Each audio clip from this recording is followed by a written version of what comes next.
Hello everyone, इस video में हम बात करने वाले हैं लूसेंट साइंस के सेट नंबर 15 के बारे में। लेकिन आगे बढ़ने से पहले कुछ बातें आपसे करना चाहूँगा।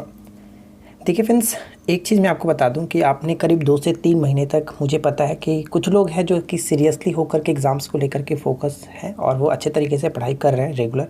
लेकिन कुछ लोग अभी भी हैं जो अभी वेट कर रहे हैं एग्ज़ाम्स डेट का। तो मैं आपसे बस यही कहना चाहूँगा कि अब आपका एग्ज़ाम्स बहुत नज़दीक आने वाला है। अगर आप अभी आपने पढ़ाई स्टार्ट नहीं किया तो आप बिल्कुल नहीं कर पाएंगे।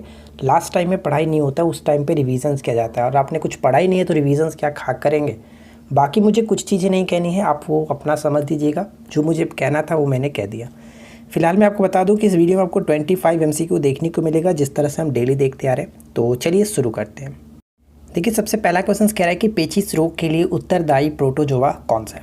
सबसे पहला क्वेश्चन तो आपसे ये पूछा जा सकता है कि पेचिश जो होता है वो किसके कारण होता है। तो पेचिश प्रोटोजोआ के कारण होने वाला एक रोग है, लेकिन किस प्रोटोजोआ के कारण होता है ये आपसे पूछा गया। तो हम कह सकते हैं option A, int amoeba histolytica के द्वारा होता है। ऑप्शन ए को टिक करेंगे।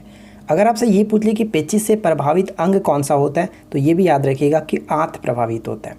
नेक्स्ट क्वेश्चन, टाइफाइड पैदा किया जाता है। बताइए, टाइफाइड जो होता है एक प्रकार का कह सकते हैं कि जीवाणु के द्वारा, यानी कि बैक्टीरिया के द्वारा होने वाला एक रोग है। ये किसके द्वारा पैदा किया जाता है?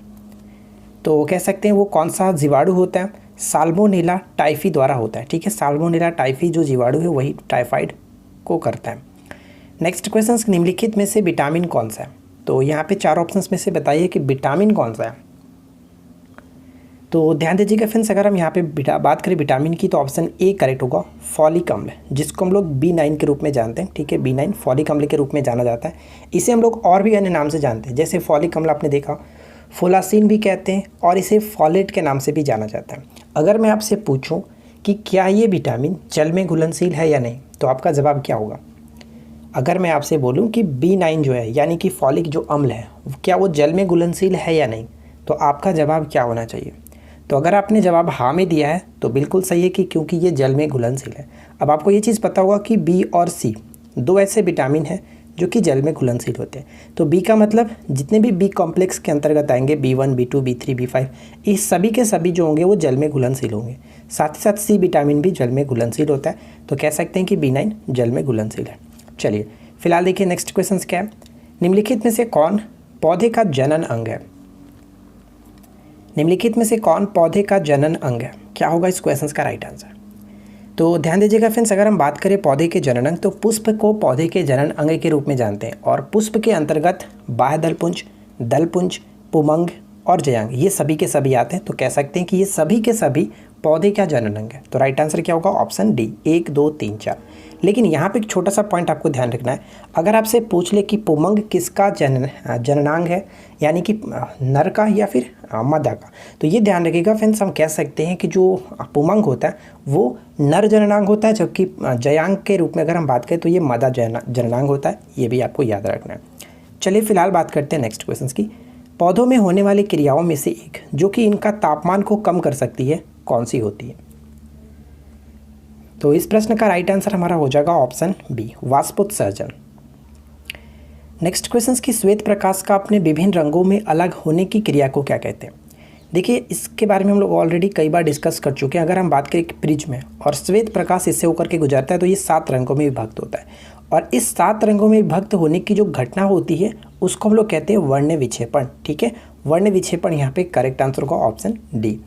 नेक्स्ट वन, टेलीविज़न के दूरस्थ नियंत्रण के लिए किस प्रकार के विद्युत चुंबकीय विकिरण का प्रयोग किया जाता है? विद्युत चुंबकीय विकिरण की बात करें तो इसके अंतर्गत 7 प्रकार के आते हैं विद्युत चुंबकीय तरंग या फिर विकिरण के अंतर्गत। उनमें से एक यहाँ पे हम कह सकते हैं जो अवरक्त किरण होता है वो टेलीविज़न के दूरस्थ नियंत्रण, यानी जिस तरह से अगर हम बात करें सिंपल सी भाषा में, तो आपको पता है कि टीवी का रिमोट आपने देखा होगा कि दूर से हम लोग कंट्रोल करते हैं टीवी को, तो वो इसमें क्या होता है कि अवरक्त किरण ही होता है। राइट आंसर क्या? Option A. चलिए फिलहाल देखिए नेक्स्ट वन क्या है। तालाबों और कुओं में निम्न में से किस एक को छोड़ने से मच्छरों को नियंत्रित करने में मदद मिलती है? बताइए वो कौन सा है जिसे हम लोग तालाबों या फिर कुओं में छोड़ने से मच्छरों से नियंत्रित मिलती है? गैम्बूसिया। ऑप्शन सी करेक्ट होगा। नेक्स्ट वन, निम्नलिखित जल स्रोतों में से किस एक के जल की फ्लोराइड से दूषित होने की संभावना होती है? किस एक की जल को कह सकते हैं कि फ्लोराइड से दूषित होने की संभावना होती है? वो है भौम जल। ठीक है, ऑप्शन ए को टिक करेंगे, भौम जल। काली मौत जिसको हम लोग ब्लैक डेथ कहते हैं, बताइए किसे कहा जाता है? काली मौत के नाम से किसे जानते हैं? क्या होगा इस प्रश्न का राइट आंसर? तो ध्यान दीजिएगा फ्रेंड्स, काली मौत के रूप में हम लोग ऑप्शन बी को टिक करेंगे, प्लेग। ठीक है, प्लेग को हम लोग एक और नाम से जानते हैं जिसको हम लोग ताउन कहते हैं। ठीक है, ताउन एक और नाम जाना जाता है, ताउन, ये याद रखिएगा, ताउन के रूप में भी जानते हैं। ठीक है, और अगर हम बात करें फ्रेंड्स की जो प्लेग होता है वो किसके कारण होता है, तो ये ध्यान रखिएगा, एक बैक्टीरिया के कारण होने वाला रोग है। और इसमें कौन सी बैक्टीरिया होती है? तो पास्चुरेला पेस्टिस। ठीक है, ध्यान रखिएगा, पास्चुरेला पेस्टिस के कारण ये होता है। चलिए, एक छोटा सा रिक्वेस्ट है जो कि कर ही सकता हूँ आप लोगों से, इस वीडियो को लाइक कर दीजिएगा, दोस्तों के साथ शेयर भी कर दीजिएगा। साथ ही साथ चैनल पे पहली बार आए हैं तो इस ऑनलाइन स्टडी जोन के अपने चैनल को सब्सक्राइब करिए और अपने फ्रेंड के साथ ज़रूर शेयर कीजिए। चलिए फिलहाल बढ़ते हैं हम लोग नेक्स्ट क्वेश्चन की तरफ। अगला प्रश्न देखिए, बच्चों को किस रोग के प्रति प्रतिरक्षी करने के लिए डीपीटी का अंतःपेशीय रूप में दिया जाता है? यानी डीपीटी का टीका आपको पता है लगाया जाता है, तो ये किसके लिए? तो इनमें से कह सकते हैं काली रोग यहाँ पे करेक्ट होगा, ऑप्शन डी को टिक कर सकते हैं। नेक्स्ट पॉइंट है कि निम्नलिखित में से क्या SO2 प्रदूषण का सर्वोत्तम सूचक है? SO2 की बात की जा रही है, सल्फर डाइऑक्साइड। ठीक है, SO2 प्रदूषक का सर्वोत्तम सूचक है। तो प्रदूषक के सूचक के रूप में आपको पता होगा कि लाइकेन को जाना जाता है, ऑप्शन बी। अगर आपसे पूछ ले कि लाइकेन जो किसका किसका मिलकर के बना होता है, तो कवक और शैवाल से मिलकर के बना होता है लाइकेन। डायनासोर थे, बताइए डायनासोर थे, कह सकते हैं कि मेसोजोइक रेप्टाइल्स थे, ऑप्शन डी को टिक कर सकते हैं, ऑप्शन डी। नेक्स्ट वन, निम्नलिखित में से कौन सी गैस उच्चतम ऊष्मीय मान रखती है? निम्नलिखित में से कौन सी गैस जो है वो उच्चतम ऊष्मीय मान रखती है? और वह है प्राकृतिक गैस, ऑप्शन ए करेक्ट होगा, प्राकृतिक गैस। अगला प्रश्न, बहुत अधिक ऊंचाई पर मनुष्य का लाल रुधिर जो कर्णिकाएं हैं क्या होता है? यानी कि आरबीसी की बात की जा रही है, अधिक ऊंचाई पर आरबीसी की संख्या में क्या होता है? तो इनकी संख्या बढ़ जाती है, ऑप्शन ए करेक्ट होगा। नेक्स्ट क्वेश्चन कि निम्नलिखित में से कौन सा कथन असत्य है? तो बताइए फ्रेंड्स कि कौन सा कथन यहाँ पे असत्य है? तो चलिए हम यहाँ पे एक एक करके डिस्कस करते हैं। पहला पॉइंट कह रहा है कि द्वितीय तरंग को अनुप्रस्थ तरंगे भी कहते हैं, बिल्कुल सही है, जिसको हम लोग सेकेंडरी वेव कहते हैं, यानी कि सेकेंडरी वेव हमारा अनुप्रस्थ तरंगे भी होता है। सेकेंड पॉइंट ये कह रहा है कि द्वितीय तरंग सभी माध्यम से होकर के गुजर सकती है, ये पॉइंट्स गलत है, क्योंकि द्वितीय जो तरंग है वो केवल और केवल ठोस माध्यम से होकर के गुजरते हैं, ये पॉइंट हमारा गलत है। थर्ड पॉइंट कह रहा है कि द्वितीय तरंग की औसत गति 4 किलोमीटर प्रति सेकंड होती है, जो कि बिल्कुल सही है, इसमें कोई दिक्कत नहीं है, 4 किलोमीटर प्रति सेकंड होती है। तो यहाँ पे हम कह सकते हैं कि गलत कौन सा है, ऑप्शन बी को टिक कर सकते हैं, ऑप्शन बी। ठीक है, चलिए नेक्स्ट वन देखिए क्या कह रहा है, सोमेटोट्रोपिन, बताइए कि किसका दूसरा नाम है? सोमेटोट्रोपिन। तो सोमेटोट्रोपिन कह सकते हैं इसका राइट आंसर होगा वृद्धि हार्मोन। और इसका संबंध अगर हम बात करें फ्रेंड्स तो इसका संबंध होगा पीयूष ग्रंथि से, क्योंकि पीयूष ग्रंथि ही जो कि वृद्धि हार्मोन के रूप में भी जानी जाती है। तो यहाँ पे राइट आंसर हमारा होगा ऑप्शन डी।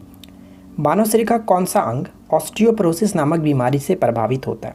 ऑस्टियोपोरोसिस नामक बीमारी से प्रभावित होने वाला जो अंग है वो हम कह सकते हैं हड्डियाँ। ठीक है, हड्डियाँ इसमें कमज़ोर हो जाती हैं। नेक्स्ट वन, मेलपीसियन नलिकाएं निम्नलिखित में से किसमें पाई जाती हैं? मेलपीसियन नलिकाएं निम्नलिखित में से किसमें पाई जाती हैं? तो इस प्रश्न का करेक्ट आंसर होगा ऑप्शन डी, यानी कि कीटों के उत्सर्जी अंग में, D will be correct answer. निकट दृष्टि दोष कह सकते हैं, या कि निकट दृष्टिता से पीड़ित लोगों को इनका प्रयोग करने के लिए सलाह दी जाता है, किस प्रकार के लेंस का?